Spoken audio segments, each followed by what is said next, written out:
নরম হয়ে গেছে আর হচ্ছে মনে হচ্ছে পানি ভিতরে গেছে, পেঁয়াজের এই খোসার ভিতরে পানি চলে গেছে, পানিগুলো মনে হচ্ছে পানি এই যে জমা একদম জমে আছে ভিতরে। এই যে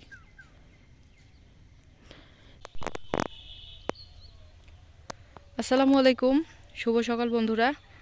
তো সকাল সকাল এদিকে হচ্ছে একটু বাইরে চলে আসছি আজকে। তো নতুন একটি ভিডিওতে সবাইকে শুভেচ্ছা এবং অভিনন্দন। আর আজকে হচ্ছে সকালে তামাকের মধ্যে পানি দিছে, আর এই যে সকাল থেকে মানে এই পর্যন্ত আর কি তামাকের মধ্যে হয়তো পানি মানে দেয় নাই, তবে দিবে একটু পরে। আর আগেই হচ্ছে এই যে মরিচের মধ্যে পানি দিয়ে দিল। মরিচের গাছগুলো কিন্তু অনেকটা সুন্দর হয়েছে খুব তাড়াতাড়ি। এই যে দেখেন অনেক বড় হয়ে গেছে, প্রতিটা গাছে ফুল আসছে, ফল আসছে। তো আপনাদের সাথে একটা বিষয়ে শেয়ার করব আজকে, সেটা হচ্ছে আমার পেঁয়াজের মধ্যে হঠাৎ করে পানি মানে আমাদের পেঁয়াজগুলা হয়ে গেছে কিন্তু ওইখানে হঠাৎ করে পানি ঢুকে গেছে আর কি। মরিচের মধ্যে পানি দেওয়ার সময় ওই পানি হঠাৎ করে পেঁয়াজের মধ্যে গেছে। এখন পেঁয়াজগুলা হচ্ছে অন্য রকম হয়ে গেছে, মিস্টেক লাগতেছে, মনে হচ্ছে পচে যাবে বা খোসার ভিতরে পানি চলে গেছে। তো এই পেঁয়াজগুলা হচ্ছে দীর্ঘদিন সংগ্রহ করার জন্য আমার করণীয় কি, এই বিষয়টা আপনাদের সাথে একটু মানে শেয়ার করতে চাচ্ছি এবং জানতে চাচ্ছি। কেউ যদি হচ্ছে এই বিষয়টা জেনে থাকেন তাহলে আমাকে একটু হেল্প করবেন প্লিজ। একটু বিষয়টা সুন্দর করে জানাবেন কমেন্টের মাধ্যমে যে এই কাজটা করলে আমার পেঁয়াজগুলো নষ্ট হবে না, বা আমার দ্রুত করণীয় কি। পেঁয়াজগুলো কি এখন তুলে ফেলবো নাকি আবারও থাকবে, নাকি কি করব, না তুলে রোদে শুকাতে দেব, কি করলে পেঁয়াজগুলো থাকবে, পচে যাবে না, নষ্ট হবে না, সেটাই আপনাদের কাছ থেকে আমি জানতে চাচ্ছি। কেউ যদি এই বিষয়ে জানেন বা অভিজ্ঞ এমন আছেন, যদি জেনে থাকেন তাহলে প্লিজ দয়া করে বিষয়টা একটু আমাকে বলবেন। কেননা পেঁয়াজগুলো অনেক ভালো হয়েছে, কোয়ালিটি অনেক সুন্দর হয়েছে, সাইজও অনেক লম্বা হয়েছে, মানে সাইজও অনেক মোটা হয়েছে, ভালোই হয়েছে। এখন এই পেঁয়াজগুলো যদি মানে একদম রেডি, তোলার সময় হয়ে গেছে, এখন এই রেডি করা ফসলটা পেঁয়াজটা যদি নষ্ট হয় তাহলে অবশ্যই সেটা খারাপ লাগবে, তাই না? এখন ভুলবশত ওইখানে পানি ঢুকে গেছে, চলে গেছে।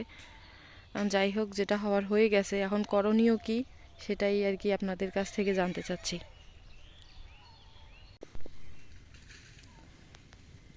তো এই যে পেঁয়াজগুলো দেখেন, মানে এখানে একটু মিস্টেক হয়ে গেছে 2-3 দিন আগে। এই যে এই পাশে মরিচ, এগুলো কিন্তু অনেক বড় বড় হয়ে গেছে। আর এই পাশে হচ্ছে এই যে রসুন। তো এগুলাতে পানি দেওয়াটা খুব জরুরি ছিল। তো এখানে হচ্ছে পানি পানি দিতে গিয়ে যে এই দিক দিয়ে হচ্ছে এই পেঁয়াজের মধ্যে পানি ঢুকে গেছে। তো এখন এই যে এত বড় বড় পেঁয়াজের সাইজ দেখেন, পেঁয়াজের সাইজ দেখেন কত বড় বড়।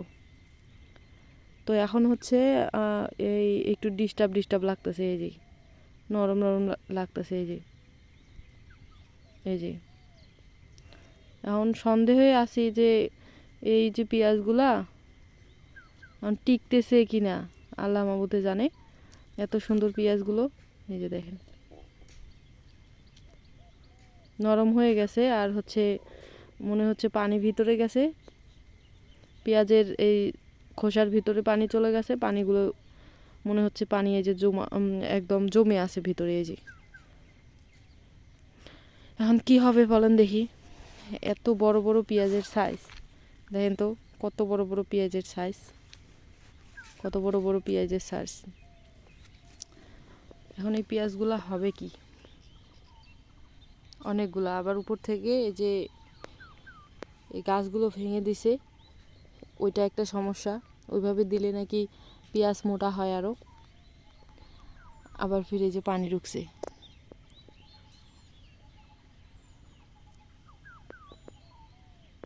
তো এখন এই পেঁয়াজগুলা আমি চাচ্ছি যে তুলে ফেলে রোদ্রে শুকাতে দিলে মনে হয় ঠিক হবে নাকি। আপনারা কি বলেন একটু কমেন্টের মাধ্যমে জানাইন তো, যে পেঁয়াজগুলো যেন না পচে কি করা যায়। আসলে আমি তো আর জানি না এগুলো বিষয়ে, এই জন্য আর কি। হয়তো যারা জানেন বা অভিজ্ঞ আছেন এই সম্পর্কে, অনেকেই তো কৃষিকাজের সাথে জড়িত, এই জন্য কথাটা আর কি শেয়ার করলাম আপনাদের সাথে। তো বললে ভালোই উপকার হবে আমার, যদি এই বিষয়টা কেউ জানেন যে এখন আমি কী করব, আমার করণীয় কী করলে আমার পেঁয়াজগুলো ঠিক থাকবে। একটু শেয়ার করিয়েন প্লিজ যদি কেউ জেনে থাকেন।